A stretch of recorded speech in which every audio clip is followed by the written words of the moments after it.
गोरबो सिंनि खुलुमनायखौ बयनिसिमबो जासिहरग्रोनानै फिन खेबसे चेनेलाव आङो फैफिनबावनाय जाबाय। जायफोरा इन्टारेस्ट मोनो निश्चय नोंथांमोना भिडिअखौ नायलांनो हागोन आरो भिडिअआ मानि सायाव जागोन नोंथांमोना मिथिखाबाय टाइटेल बा थाम्बनेलावहाय नायनानै।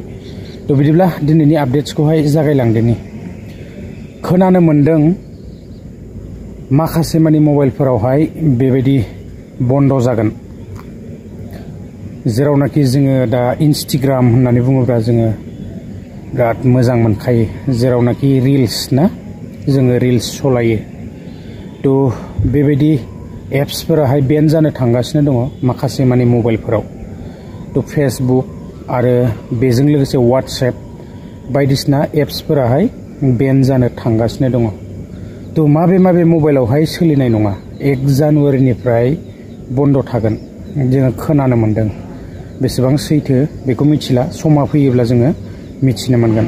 दा जोङो आपडेट्सखौ मोननो हादों बेबायदिनो माखासे मानि मबाइलफोरावहाय बेबायदि इन्स्टाग्राम, फेसबुक आरो वाट्सएप सोलिनाय नङा, बेन जागोन जाहैदों। थ' आङो क्लिप्सखौ होनानै होगोन। थ' बिदिब्ला गुबुन मोनसे आपडेट्सआवहाय थांदिनि। गुबुन मोनसे आपडेट्सआ जाहैबाय जोंहा PM किसान 19 नम्बर इनस्टलमेन्टआ हाबनो थांगासिनो दङ। बारा गोबाव गैला, जानुवारि दाननि ना गिबि सप्तायावनो हाबनो गोनां। थ' मिथिनो मोनगोन समा सफैयोब्ला, आरो जानुवारि मोननो बांद्राय बेबायदि सानबो गैला। थ' थाबैनो एकाउन्टआव बेबायदि रां मोननो हासिगोन आरो ना। थ' बोसोरावहाय बेबायदिनो 6,000 मोननो हायो, बेबायदिनो 2,000 इनस्टलमेन्टै। थ' जानुवारिनि फार्स्ट उइकआवनो हाबनो गोनां। दा बेसेबां सैथो हाबोना हाबा जोंनो समा खिन्थासिगोन। थ' आरो बिदिब्ला गुबुन मोनसे आपडेट्सआ जाहैबाय जोंहा बेबायदिनो गोबांथार रांफोर हाबनो गोनां दङ ना SHGनिबो। थ' गोबां दावराव। थ' जोङो निउसफोर नुनो मोनखादों बेबायदिनो फैसाया थाबैनो क्रेडिट जासिगोन जाहैदों। बिदिनो जिथुनाखि भेरिफिकेसनफोर सोलिदोंमोन ना, भेरिफिकेसनाबो जोबखाबाय अलरेडि। दा खालि पार्सनेल बेबायदि सेभिंस एकाउन्टआव फैसाया क्रेडिट जानोल'सो बाखि दंसै ना। थ' जोङो साननैसो वेट खालामोब्लानो फैसाखौ मोननो हासिगोन आरो ना एकाउन्टआवहाय।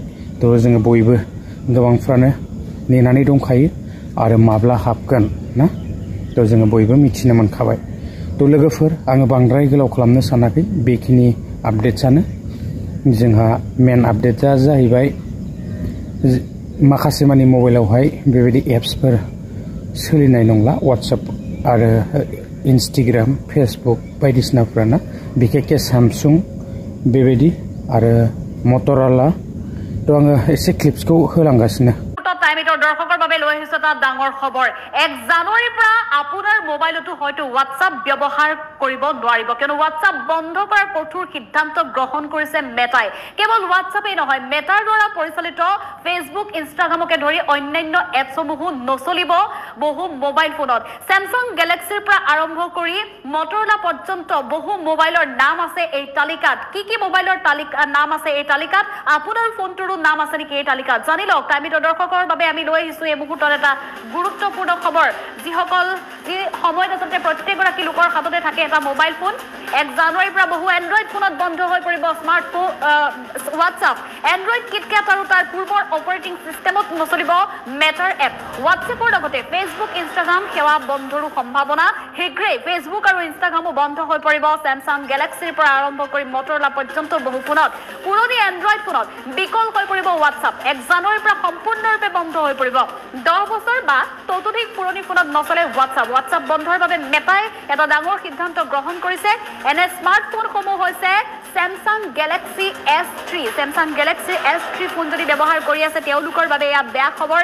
Samsung Galaxy note 2, Samsung Galaxy S4 এনেধৰণে বহু ফোনতে বন্ধ হৈ যাব। মোটো G ফাৰ্ষ্ট জেনেৰেশ্যন, মোটো E 2014 আৰু HTC One X, HTC One Plus, HTC Desire 500 এইসমূহ ফোনতো নচলে হোৱাটছআপ 1 জানুৱাৰীৰ পৰা। এটা ডাঙৰ খবৰ।